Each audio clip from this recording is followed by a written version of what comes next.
Hi everyone, so welcome to the channel again. So it's New Year's Eve and I'm just out for a short one locally in a place called Tremerkin, which is one of my favourite local walks.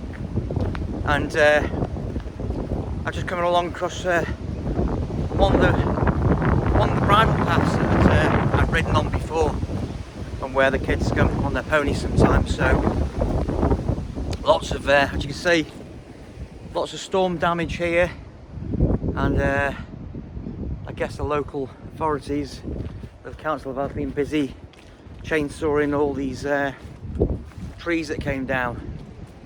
I see one there and there. But I just passed the local pub. It's called the Salisbury Arms, and well, I'll try and take a picture on the way back.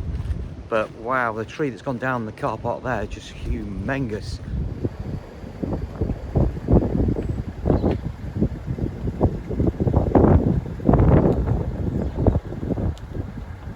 I'll try and take a picture of that and show you that when I get back. But a lot of new firewood lying around as a result of this storm. It's a couple of storms that we've had, and it's pretty windy on the camera today on the phone, so you're, wow, look at this here. Now someone's had a lucky escape with their caravan. Look at that. Look at that. It's just literally touching the top of the caravan but hasn't crushed it. That's lucky, wasn't it? And you can see, well, I think the outhouse has gone, or the, like the tool store. But you can see the roots there. There you go. That's lifted all the tarmac with it, all the, the top of this asphalt here, which is on this bridle path. My, that's a lucky. Look at it, it's just touching the top of that caravan. There, behind me, see there? Just touching it. Wow. That caravan's a lucky escape. Some force, I mean, some heck of a force in these winds of late, isn't there? But I'm just getting out, it's the last walk of the year, 2021. And hoping to get a walk on Sunday. That should be nice, get out. But I just thought I'll do a local one. It's only about 3 or 4 miles, this, if that. But it takes you on the top of the local hillside, which looks down into the vale. I'm not too sure how much of this you can actually be able to hear, because it's so windy. But the views from here are great. Look at this.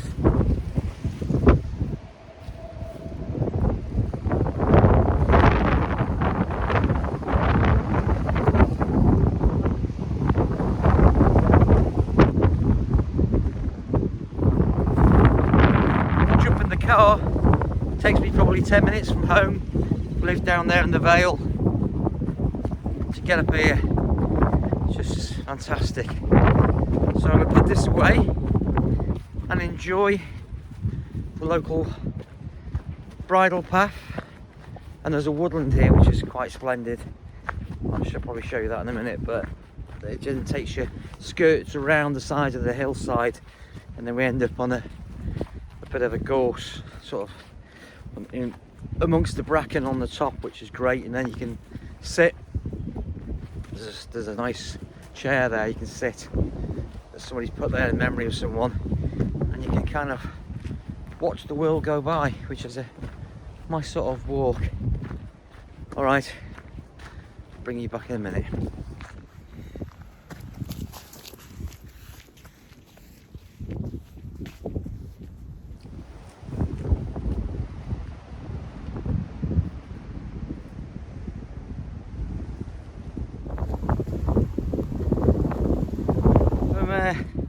As you can see, I've got my Wonder Pro jacket on from Revolution Race, and I guess this is perfect conditions with it.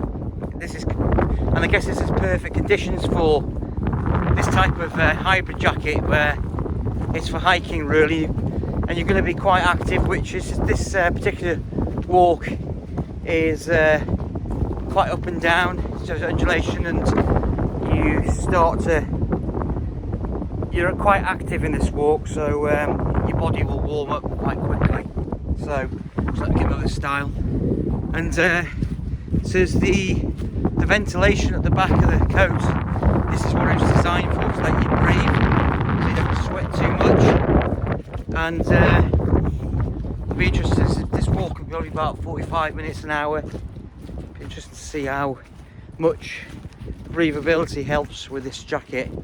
And of course it's designed to be worn with a backpack, so if it does rain, your backpack naturally will cover the four-way stretch panel at the back, which is not, I would say, not even water resistant. It's just there for the purpose of ventilation. So you kind of got to wear this thing with a hike. It's sort of a rucksack. That's the idea of it, I think. So but it'd be interesting over the next 6 months to see how this thing pans out. I'll sort of piece it together over the next few months, and we'll see how it performs, and we'll see how it sort of lasts up in terms of the Velcro and the build quality, the zips. But so far so good. Anyway, I'm going to enjoy this walk. Put my phone away.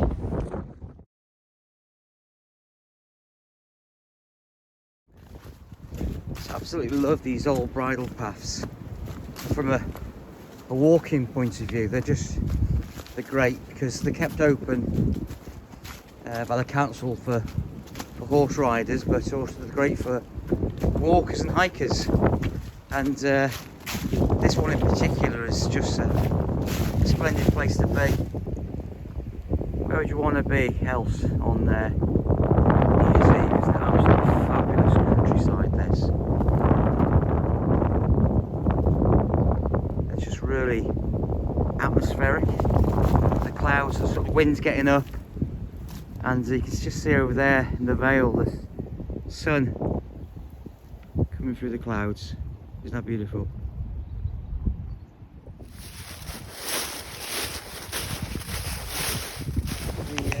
So the leaves of autumn are very much starting to mulch away, and they've had a lot of rain of late, but underfoot it's quite slippy and very boggy. But the crispness of the autumn leaves are now sort of giving way to the just bleakness of January, and the winter sort of mulching down. I guess that's the cycle, isn't it, of the seasons that we still enjoy in the UK, which is nice. Although things are changing, I think, aren't they? But we won't get into that. But it's a great place to be. And then you come through this particular part of the woodland, and then you get again sort of views. And again, I'll show you later on the top of the mountain. You'll be able to see the A55. You'll be able to hear it actually, which sort of skirts the coast in North Wales. More of a dual carriageway than the motorway, but there's some talk about them expanding it, but whether that'll happen and when, I don't know. But there you go, and you can see, you can't pick it up in here, but this is sort of the coastline here. That way is into Rhyl and Prestatyn area, Dyzarth, and then on a good day you can see the Snowdonia Range, the massive there.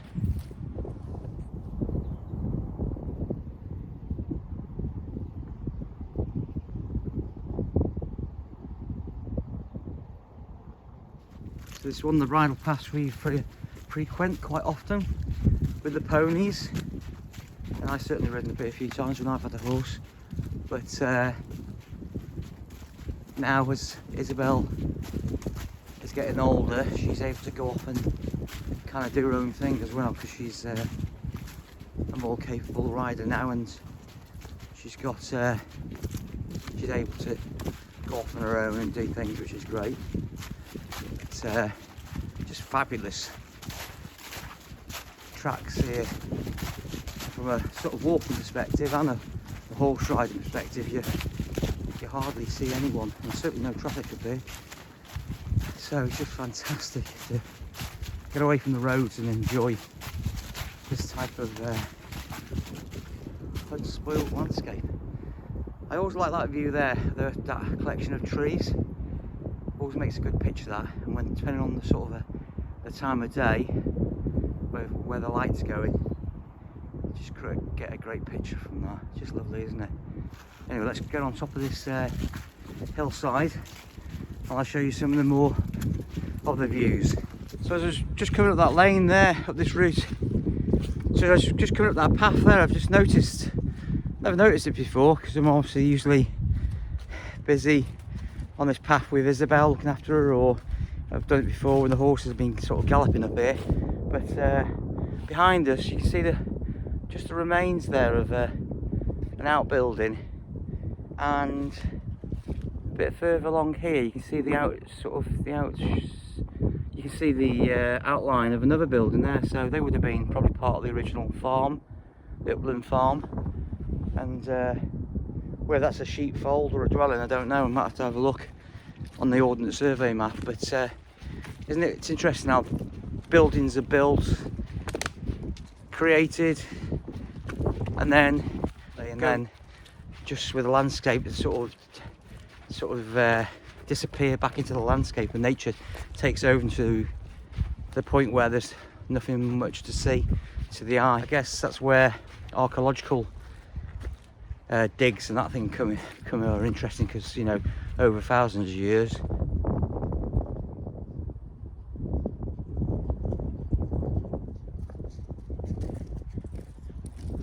I guess that's where archaeology comes into its own, isn't it? And there's a story to tell under our feet.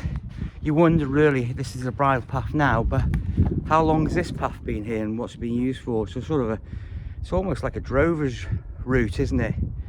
And I love the way it sort of naturally hugs the landscape, sort of as you can see, it skirts around the side of the hillside, and it's almost where the livestock, it's the easiest way to drive them around the hillside, wouldn't it? Which you know, just I think the way that it sort of adapts to the landscape, isn't it? And I guess that's what farming would have been about in the olden days, wouldn't it? In times gone by. Anyway, I'm gonna get myself through this boggy bit here. It's getting quite sticky underground, and a bit of a style here, and we'll take you on the top. Okay.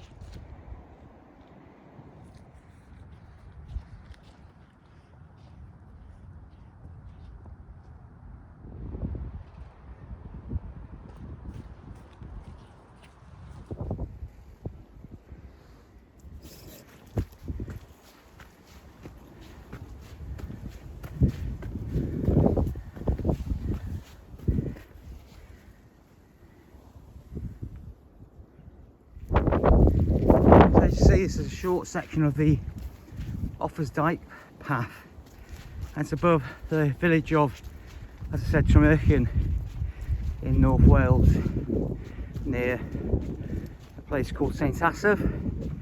And just a lovely little circular walk this, and I just love the colour.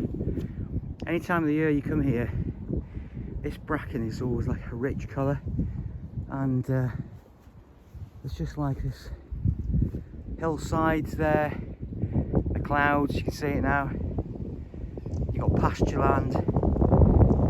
So this walk it's kind of got everything really, all in a small package. So it's just great little spot up here to lose yourself for, as I said, for an hour or a bit. Anyway, let's crack on. I've got some Bovril in my rucksack and some hot water. I'm going to sit on that chair and chill for a few minutes.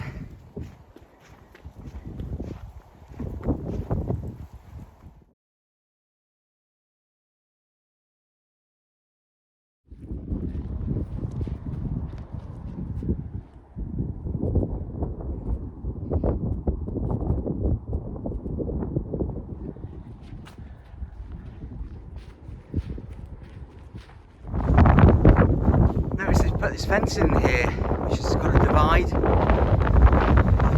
down there.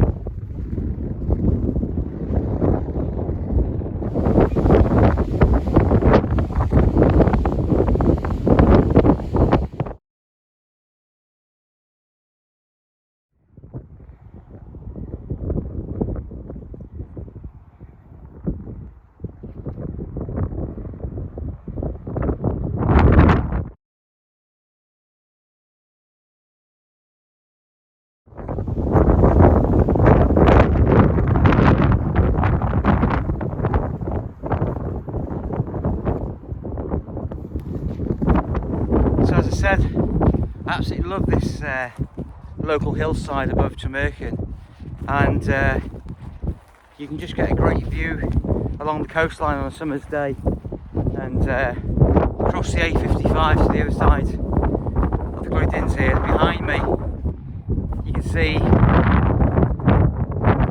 sort of Moel Arthur and Moel Famers in the distance, and the cloud there. This is a sort of along the Offa's Dyes path, and it's just a beautiful part of the world, and you don't have to go too far. I'm very fortunate it's part of the world, and I'm just going to take you to this sort of hillside here to see a different perspective of the Bracken to where we looked at before. You sit here, you just look over this beautiful hillside that shapes around, and I'll show you the Bracken. But look at this. Where would you want to be on New Year's Eve? Isn't it great?